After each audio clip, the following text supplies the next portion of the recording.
The massive council chamber buzzed with voices from 12 different alien species. Ambassador Sarah Chun sat at the smallest table in the room, watching the chaos unfold before her. The Zephyrians were arguing with the Thraxians again. The Gemini delegates looked bored while checking their datapads.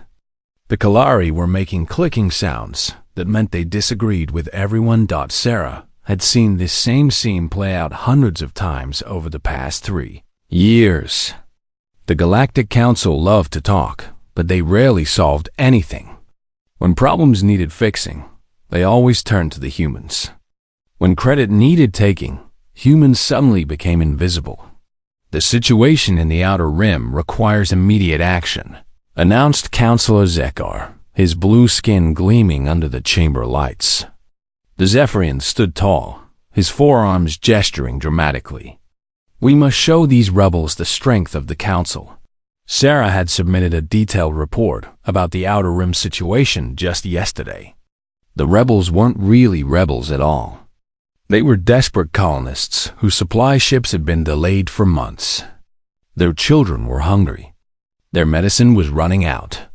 They needed help, not military action. If I may, Sarah began, standing up from her small chair. Zeka's large eyes turned toward her with obvious annoyance. Ambassador Chun, surely you understand that military matters are beyond human comprehension. The other delegates chuckled. Sarah felt her jaw tighten, but she kept her voice calm. Actually, Counselor, my report shows that these colonists need food and medical supplies, not weapons pointed at them. Your report, said Counselor Vexhari from the hegemony table, was filed properly and will be reviewed in due time. His translator made his words sound cold and dismissive. However, the Council has decided that a show of force is necessary. Sarah wanted to scream. For 30 years, humans have been fixing the Council's mistakes. When the Kalari homeworld's atmosphere started failing, human engineers had built the machines that saved it. When the Thraxian and Zephyrian trade war nearly destroyed both economies, human negotiators had found a solution that made both sides rich. When pirates attacked shipping lanes, human peacekeepers had hunted them down. But in every official record, humans were listed as technical assistants or junior partners. The real credit always went to the species who had been in the Council longer. Sarah looked around the room at the faces staring back at her. Some looked amused. Others looked impatient. None looked like they cared what she had to say. The Outer Rim colonies have been without proper supply runs for 4 months. Sarah continued, ignoring the sighs from other delegates. Their children are sick. They're not rebelling, they're dying. Humans always think with their emotions, Vexhari said, his 4 eyes blinking slowly. This is why you cannot understand proper military strategy. More chuckling from around the room. Sarah felt heat rise in her cheeks. Perhaps, she said quietly, you could explain what military strategy involves starving children. The chamber went quiet for a moment. Then Zekar spoke up, his voice full of authority. The Council has voted. Military action will proceed. Ambassador Chen, your species will provide the usual technical support. Sarah stared at him. Technical support for attacking hungry families? Technical support for maintaining Council authority, Vexhari corrected. Humans excel at following orders and fixing equipment. Leave the thinking to your betters. The words hit Sarah like a physical blow. Around the chamber, delegates were nodding in agreement.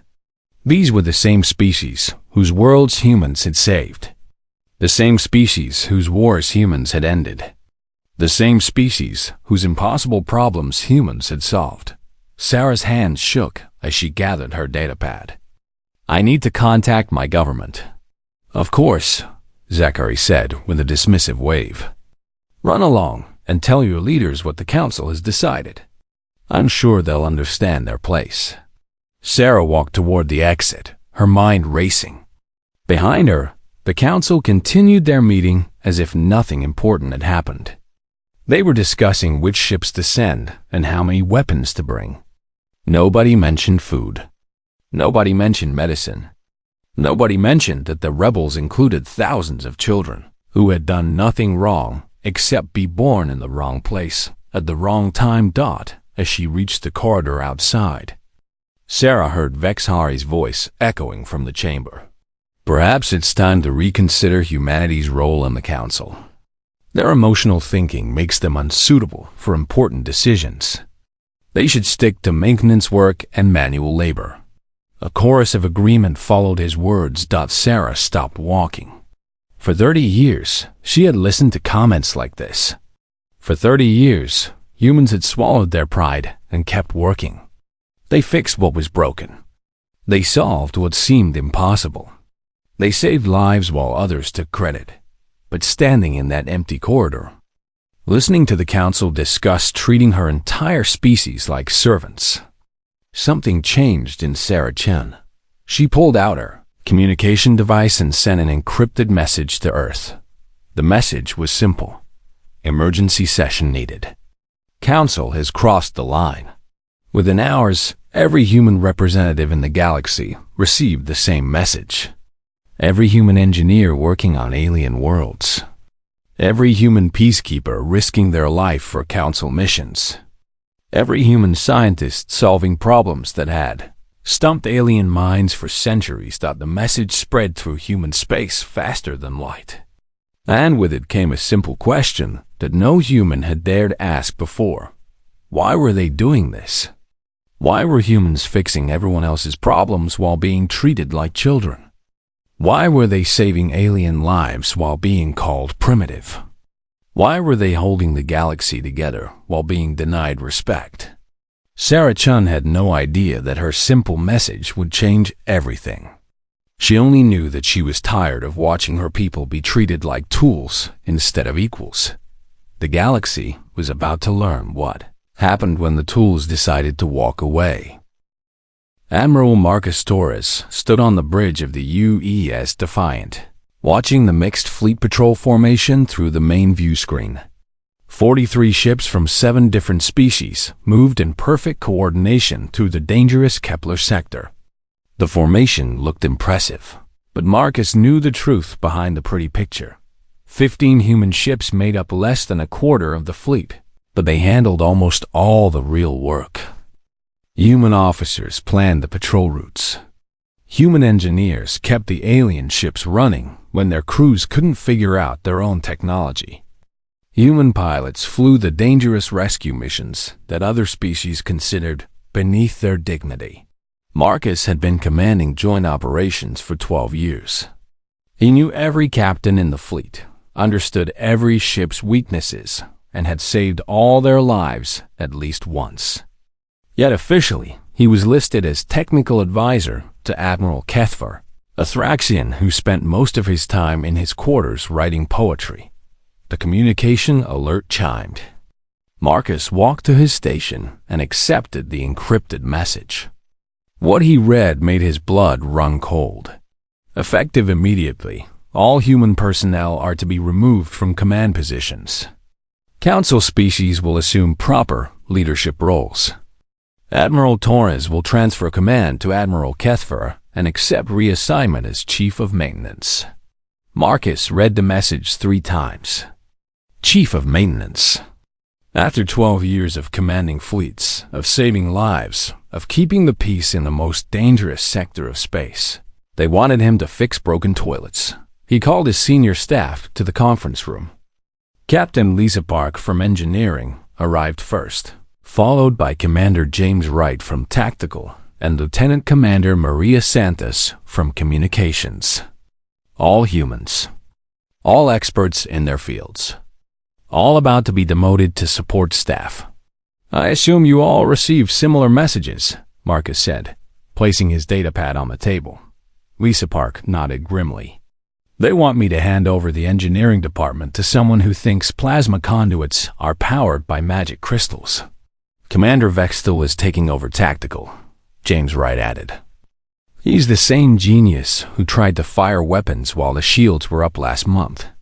Maria Santos looked angry. My replacement doesn't even speak standard Galactic.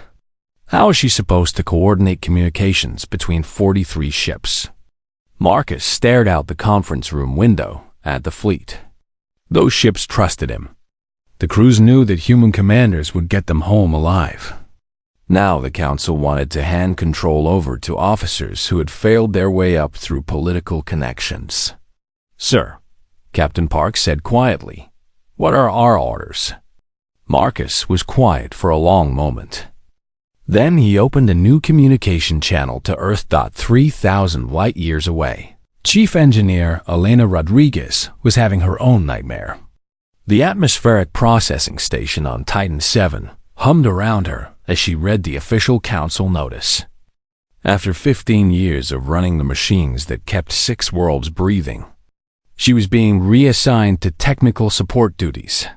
Her replacement, a Thraxian named Zekmal, stood beside her looking confused. Elena had just finished explaining how the atmospheric processors worked. Zekmal had understood about half of what she said, and that was being generous. "So the machines take in poisonous air and make it clean?" Zekmal asked. "That's a very simple way to put it," Elena replied, trying to stay patient. "But yes, basically. And they run by themselves?" Elena closed her eyes and counted to 10. "No, they need constant monitoring and adjustment. The atmospheric composition changes daily. Weather patterns affect the intake levels. Solar radiation fluctuations require filter modifications." Zekmal nodded as if he understood. "I will learn these things." Elena wanted to scream. The machines she had designed were keeping 6 billion people alive. One mistake, one misunderstood reading, and entire worlds could suffocate. But the council had decided that humans were no longer qualified to run their own inventions. Her communication device buzzed with an encrypted message from Earth. Elena read it and felt a cold smile cross her face. On the diplomatic station at New Geneva, Ambassador Sarah Chun was calling an emergency session of the Human Colonial Congress. Representatives from 47 human colonies appeared on holographic displays around the circular chamber. The room buzzed with angry voices. "They replaced our entire peacekeeping force with Kalari officers," reported General Hayes from the Vega colony. "The Kalari who have never fought anything more dangerous than a fruit fly. All human scientists have been removed from the Xenobiology Research Project," added Dr. Kim. "From the Centauri Labs, the project they've been working on for 8 years. The project that's 90% complete. My shipping route negotiations were handed over to a hegemony diplomat who speaks through a translator," said Trade Representative Jackson. "He's already managed to insult 4 different species and cancel 3 major contracts." Sarah listened to report after report. Across human space, the same story was playing out. Humans were being stripped of responsibility, authority, and respect. Their years of service meant nothing. Their expertise was ignored. Their contributions were forgotten. "The message is clear," Sarah said when the reports finished. "The Council no longer wants human partners. They want human servants. What do you recommend, Ambassador?" asked Governor Martinez from the Luna colony. Sarah looked around the room at the faces watching her. These people represented over 2 billion humans scattered across dozens of worlds. For 30 years, they had worked to prove humanity belonged in the galactic community. They had saved lives, solved problems, and kept the peace. They had earned their place through blood, sweat, and sacrifice. "I recommend we give the Council exactly what they're asking for," Sarah said quietly. "Which is?" Governor Martinez asked. "A galaxy without human interference." The room went silent. Sarah could see confusion on some faces, understanding on others. "They think they don't need us," Sarah continued. "They think we're primitive and emotional. They think any alien can do what we do, only better." She paused. looking directly into the camera that would carry her words across human space. "I propose we test that theory." Commander Torres was the first to respond from the Kepler sector. "My fleet is ready to withdraw on your orders, Ambassador." Chief Engineer Rodriguez spoke up from Titan 7. "The atmospheric stations will shut down safely, but they'll need constant maintenance. Without human oversight, they'll fail within weeks." One by one, every human representative in the galaxy confirmed they were ready to leave their posts. The decision was unanimous. Sarah Chine stood up, feeling the weight of history on her shoulders. "Send the withdrawal notice to all Council species. Effective immediately. Humanity is recalling all personnel and ending all joint operations." The holographic displays winked out one by one as human representatives returned to their posts to begin the greatest evacuation in galactic history. In the empty chamber, Sarah sat alone and wondered what the galaxy would look like in a few months. Part of her felt sad about abandoning the friendship she had made, the projects she had worked on, the peace she had helped maintain. But a bigger part of her was excited to find out just how primitive the Council really thought humans were. The Galactic Council chamber fell completely silent when Ambassador Sarah Chun stood up. She walked slowly to the center speaking platform, her footsteps echoing in the vast space. 47 pairs of alien eyes watched her every move. Sarah placed a single datapad on the podium and looked around the room. She saw the same faces that had dismissed her ideas yesterday, the same delegates who had called humans primitive and emotional, the same species who had built their success on the backs of human labor while taking all the credit. "Honored counselors," Sarah began, her voice calm and clear. "I stand before you today to make an important announcement." Counselor Vexhari leaned forward in his chair, his four eyes showing mild interest. "We hope this concerns your species' acceptance of their new role as support staff." Sarah smiled. It wasn't a happy smile. In a way, it does. Effective immediately, the Human Colonial Alliance formally withdraws from the Galactic Council. The silence stretched for several seconds. Then Counselor Zekar started laughing. His deep, booming laughter echoed through the chamber. Soon other delegates joined in. "Surely you're joking, Ambassador," Vexhari said, wiping moisture from his eyes. "Humans cannot survive outside the Council. You need our technology, our trade networks, our protection." "Furthermore," added Counselor Dexami from the Kalari delegation, her clicking voice full of amusement, "your species lacks the capability to maintain galactic operations independently." Sarah waited for the laughter to die down. "You're absolutely right, Counselor Dexami. We do lack the capability to maintain galactic operations." The delegates nodded, looking satisfied. "Which is why," Sarah continued, "we're withdrawing all human personnel from galactic operations immediately." The laughter stopped. Sarah pulled out her communicator and spoke clearly into it. "Admiral Torres, you are ordered to withdraw all human vessels from joint fleet operations and return to Sol space." In the Kepler sector, Admiral Marcus Torres smiled as he received the order. "Understood, Ambassador. Beginning withdrawal procedures now." He turned to his bridge crew. "Signal all human ships. We're going home." Across 43 ships, human officers began shutting down their stations. In the engine rooms, human engineers powered down the reactors they had been maintaining for alien crews. In the tactical centers, human analysts deleted the battle plans they had created. In the communication hubs, human operators cleared their databases. Captain Lisa Park walked onto the bridge of the Thraxian dreadnought Mighty Claw. Admiral Kethver looked up from his poetry with confusion. "Captain Park, where are you going?" he asked. "Home, sir," Lisa replied. "My replacement will be here shortly to take over engineering. But the reactors are making that humming sound again," Kethver said nervously. The humming sound means they're working properly, Lisa explained patiently. Your new engineer will understand that. She knew that was a lie. The new engineer was the same Thraxian who had tried to fix a coffee machine by hitting it with a hammer. Back in the council chamber, Sarah continued her announcement. Chief Engineer Rodriguez, please begin shutdown procedures for all atmospheric processing stations. On Titan 7, Elena Rodriguez was already at her control console. Understood, Ambassador. Beginning systematic shutdown. She started with the automated systems that regulated atmospheric pressure. Then she powered down the weather monitoring stations that tracked storm patterns.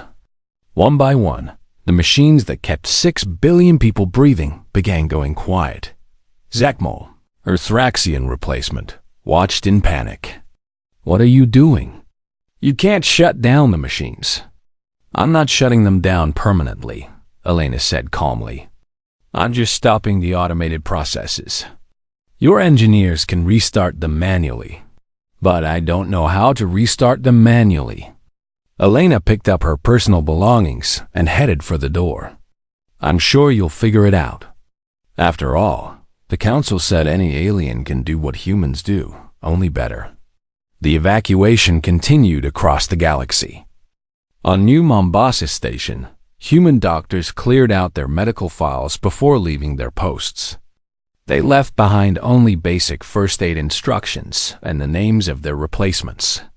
The new doctors would have to figure out how to treat alien diseases without the extensive research humans had conducted over 3 decades. On the mining world of Kepler 442b, human supervisors handed over control of the automated mining systems. The systems were complex, requiring constant adjustment as the mines went deeper.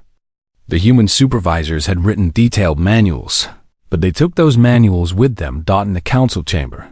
Councillor Vexhari was beginning to look worried. Ambassador Chun, surely you don't mean to abandon your responsibilities entirely. We're not abandoning anything, Sarah replied. We're simply accepting your judgment that humans are unsuitable for important work. You've made it very clear that any alien can do our jobs better than we can. But what about the maintenance contracts? Asked Councillor Bexton from the Commercial Guild. Terminated, Sarah said simply. As of today, all human personnel will focus on human colonies and human space. The medical exchange program? Ended. The technical training programs? Cancelled. The peacekeeping missions? Sarah's smile grew colder. I believe you said military matters were beyond human comprehension.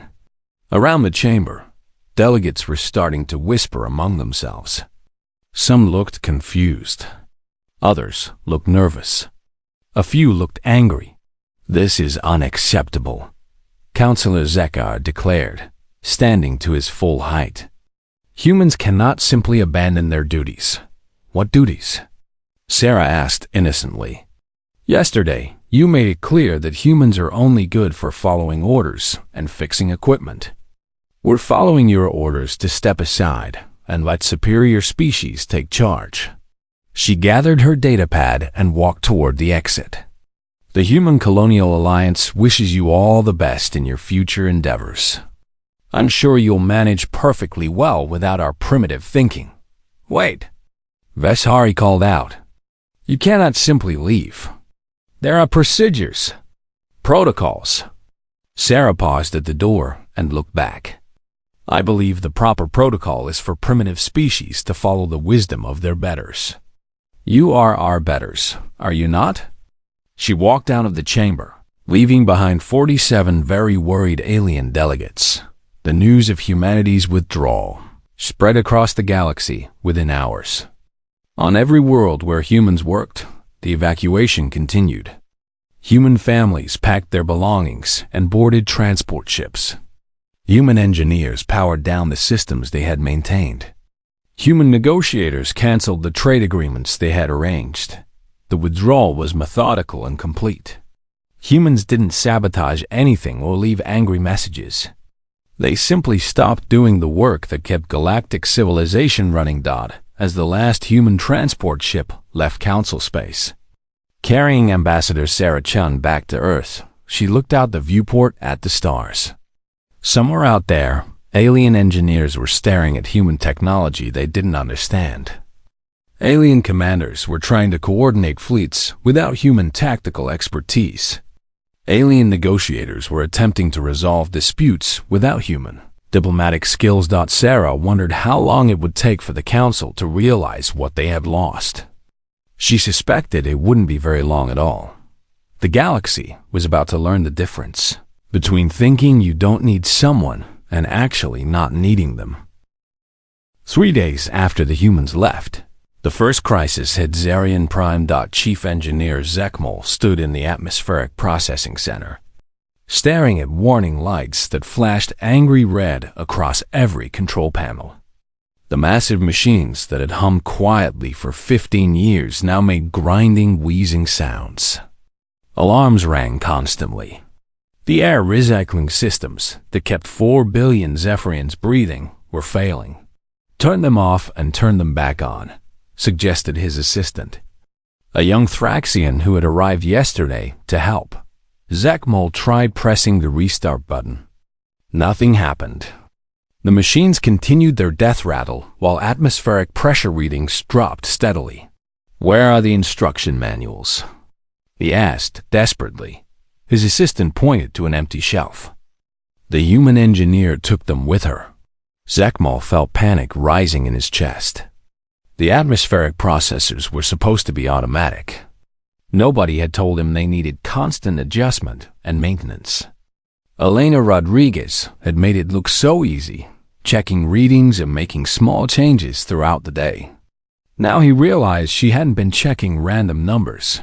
She had been preventing exactly this kind of catastrophe. On the screen, atmospheric pressure continued to drop. In 6 hours, the air would become too thin to breathe safely. In 12 hours, people would start suffocating. Meanwhile, in the Kepler sector, Admiral Kethver was discovering that commanding a fleet required more than looking impressive and writing poetry. "Admiral," his new tactical officer reported, "3 raider ships have entered the sector. They're attacking the merchant convoy near the asteroid belt." Kethver nodded importantly. "Send ships to engage them." "Which ships, sir?" Kethver stared at the tactical display. 43 ships showed as green dots, scattered across the sector. The raiders were red dots moving toward blue dots that represented civilian merchants. The display meant nothing to him. "Send the big ones," he said finally. "Sir, the heavy cruisers are 3 hours away from the raiders. The raiders will have destroyed the convoy and escaped long before our ships arrive. Then send the closer ships." "Sir, the closer ships are light patrol vessels. The raiders have heavy weapons. Our ships will be destroyed." Admiral Kethver felt sweat beading on his forehead. When Marcus Torres had been in command, fleet movements had seemed simple.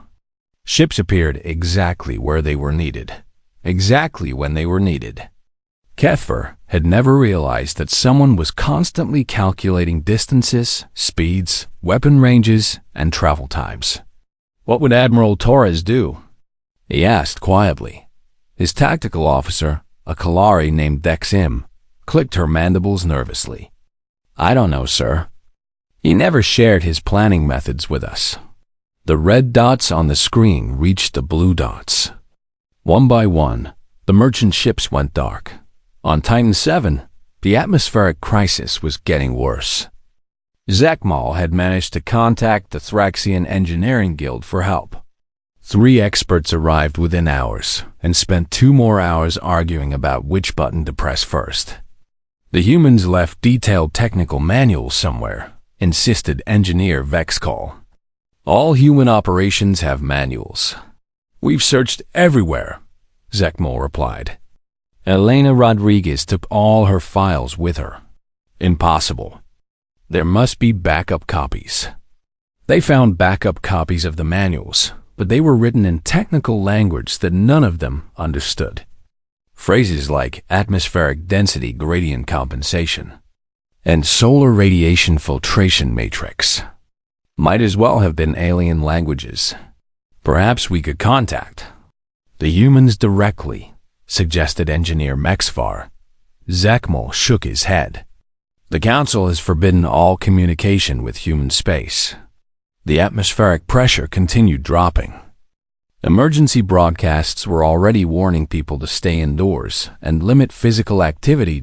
At the same time, the hegemony was learning that trade negotiations required more than shouting loudly and demanding better prices. Trade Representative Vexhari stood before angry delegates from the Mineral Rights Consortium.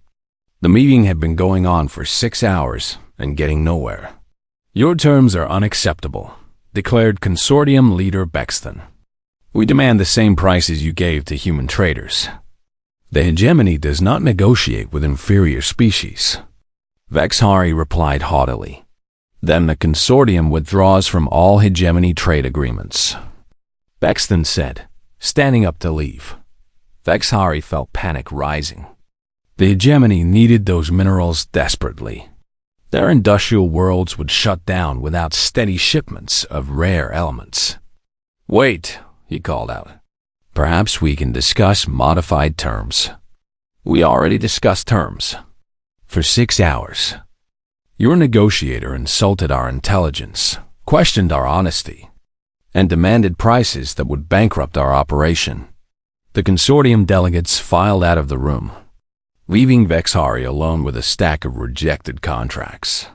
He stared at the papers, remembering how smoothly these same negotiations had gone when human diplomats had been involved. Somehow, the humans had always found ways to make everyone happy while getting the hegemony everything they needed. The cascading failures continued across Council space.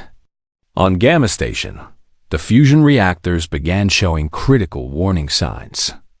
The hegemony engineers assigned to replace human technicians couldn't understand the diagnostic readings. They pressed buttons at random, hoping something would work. The containment field is fluctuating, reported Junior Engineer Mexthal. What does that mean?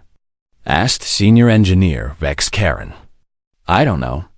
The human technician used to handle these things. Well, what did he do when this happened? I don't know. I never watched him work. It seemed boring. The containment field fluctuations grew stronger. If the field collapsed, the fusion reaction would tear the station apart. 200,000 aliens lived on Gamma Station. They had less than an hour to evacuate or find a solution. But the real disaster was building in the Jektar Nebula. For 20 years. The aggressive Jektar Empire had been contained through a careful balance of military presence and diplomatic pressure.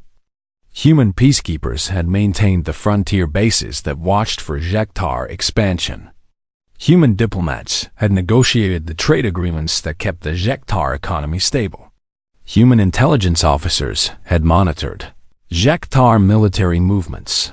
Now the frontier bases were running on skeleton crews who didn't understand their own equipment. The diplomatic channels were handled by aliens who couldn't tell the difference between a trade proposal and a threat.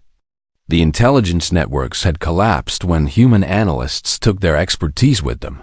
War. Chief Gregther of the Jektar Empire read the latest reports with growing excitement. The border defenses were in chaos. Council fleets were scattered and confused. The diplomatic corps that had kept his people contained for 2 decades had suddenly become laughably incompetent. Begin Phase 1, he ordered his generals. Take the frontier systems. Within hours, Jektar battle fleets swept across the border. The confused Council forces never saw them coming. In the Council chamber on Centauri Prime, emergency sessions were being called hourly. Delegates shouted at each other while crisis reports flooded in from across the galaxy. The Zarian Prime atmospheric crisis is critical, reported Councillor Zekar, his blue skin pale with stress. We need immediate technical assistance. The Jektar have taken 4 systems, added General Mexvar. Our forces cannot coordinate effective. Resistance. Gamma Station is evacuating due to reactor failure, called out Counselor Vexami. The trade negotiations with the Mineral Consortium have collapsed, Vexari admitted quietly. Counselor Bex then looked around the chamber at his fellow delegates. Perhaps we should consider contacting the humans. Absolutely not, Vexari snapped. The Council does not crawl to inferior species for help. Then what do you suggest? Zekar asked desperately. We are advanced civilizations, Vexari declared. We do not need primitive humans to solve our problems. Outside the chamber windows, emergency ships were launching from Centauri Prime's spaceports. They carried engineers, technicians, and emergency supplies to the failing systems across Council space. But there weren't enough ships, and there wasn't enough expertise to go around. The galaxy was discovering what 30 years of human competence had hidden. Aliens were very good at taking credit, but not so good at doing the actual work. As the crisis reports continued flooding in, one thought echoed through every Council delegate's mind. How had the humans made everything look so easy? 6 months after humanity's withdrawal, the galaxy looked very different. Ambassador Sarah Chun stood in her new office on Luna Station, reading the latest reports from Council space. The news wasn't good for the aliens who had once called humans primitive. 17 star systems were under ecological crisis. The atmospheric processors on 8 worlds had failed completely, forcing mass evacuations. The fusion reactors powering 12 major space stations had been shut down as safety hazards. Trade between Council species had dropped by 70% as negotiations collapsed into insults and threats. But the worst news came from the war front. The Jektar Empire now controlled 38 systems that had once belonged to Council species. Without human tactical expertise, Council fleets had been scattered and defeated in battle after battle. The glorious military campaign against the Outer Rim rebels had turned into a complete disaster, with Council forces surrendering after their supply lines collapsed. Sarah set down the reports and looked out her office window. Outside, human colonies were thriving like never before. Freed from Council bureaucracy and alien prejudice, human engineers were building wonders. Human scientists were making discoveries. Human traders were establishing new partnerships with independent species who respected them as equals.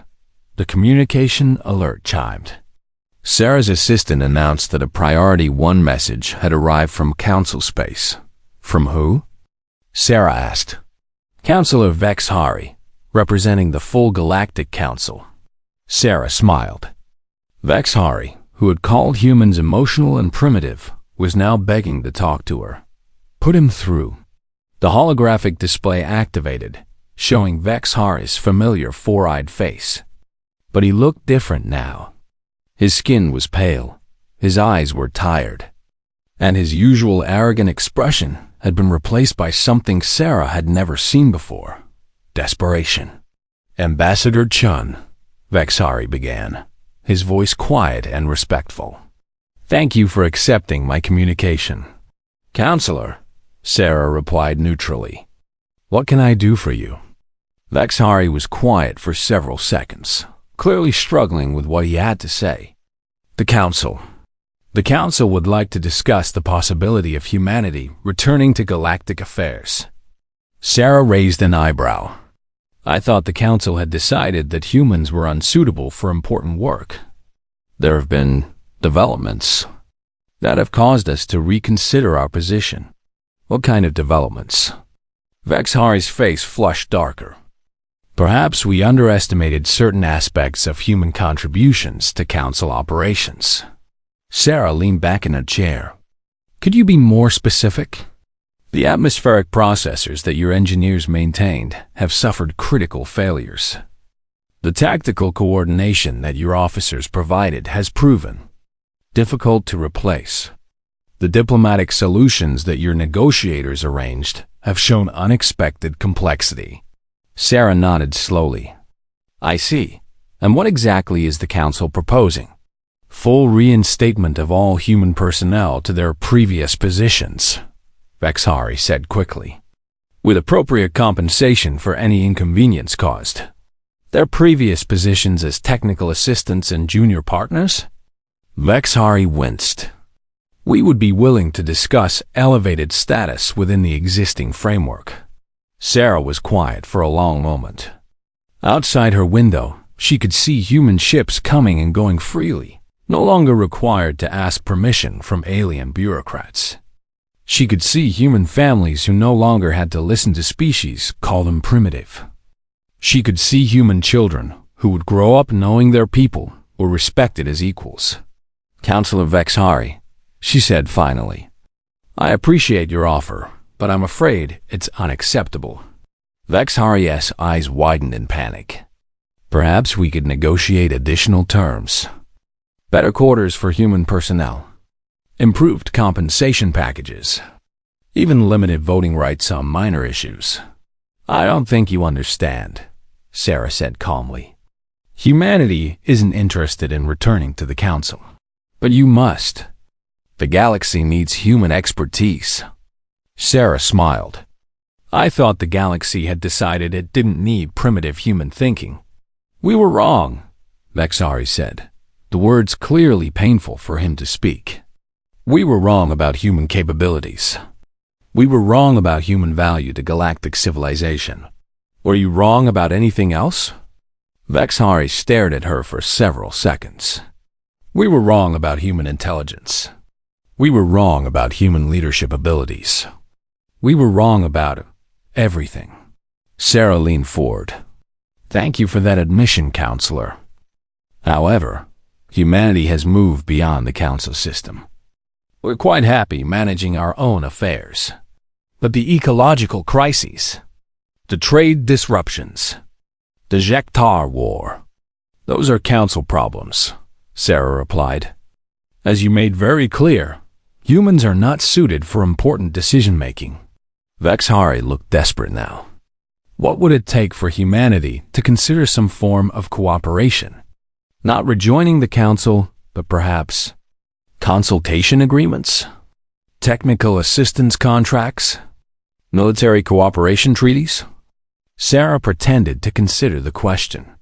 Any cooperation between humanity and Council species would require significant changes to the existing relationship structure.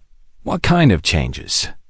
Well, for starters, any species that wanted human assistance would need to formally acknowledge human competence and leadership in their areas of expertise. Vexhari nodded quickly. That could be arranged.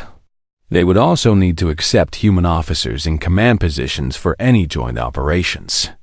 Yes. Yes, of course. And all agreements would be negotiated between equals, with humans as full partners rather than subordinates. Absolutely. Furthermore, Sarah continued, enjoying herself now, any species that had previously insulted or demeaned humanity would need to issue formal public apologies. Vexhari's face turned an even darker shade. Public apologies? Very public. Broadcast across all Council networks. Acknowledging past mistakes and requesting human forgiveness. Vexhari was quiet for a long time. Sarah could almost see him weighing his pride against the disasters spreading across Council space. This would be personally humiliating for many Council members, he said finally. I'm sure it would be, Sarah agreed. Almost as humiliating as being called primitive and emotional while saving the galaxy. Another long silence. Then Vexhari nodded slowly. I will present these terms to the full Council. You do that, Sarah said. But understand that these are opening terms for discussion, not final offers. Humanity is no longer desperate for alien approval. We're quite successful on our own. And if the Council rejects these terms? Sarah shrugged. Then the Council continues handling their problems without human interference. I'm sure your superior alien intellects will find solutions eventually.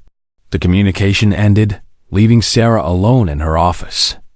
She knew the council would accept her terms eventually. They had no choice. The galaxy was falling apart without human competence. And everyone knew it. But more importantly, humanity had learned something valuable from their 30 years of service. They didn't need the galaxy's approval to be successful. They were perfectly capable of building their own civilization, making their own discoveries, and forging their own destiny. 3 weeks later, the formal apologies began broadcasting across council networks. One by one, alien leaders stood before their populations and admitted they had been wrong about humanity. They acknowledged human intelligence, praised human contributions, and begged for human forgiveness. Sarah watched the broadcasts with satisfaction. It had taken 6 months, but the galaxy had finally learned what humans were truly worth. The age of human subservience was over. The age of human leadership had begun. As she prepared for the first meeting of the new Human Galactic Cooperation Council, with humanity as senior partner, Sarah reflected on how much had changed since that day in the council chamber when aliens had laughed at human withdrawal. Nobody was laughing anymore. The galaxy had discovered that calling someone primitive didn't make them less essential. It just made you look foolish when you realized how much you needed them. And humanity? Humanity had discovered something even more valuable than galactic acceptance. Self-respect. They would never again settle for being treated as anything less than equals.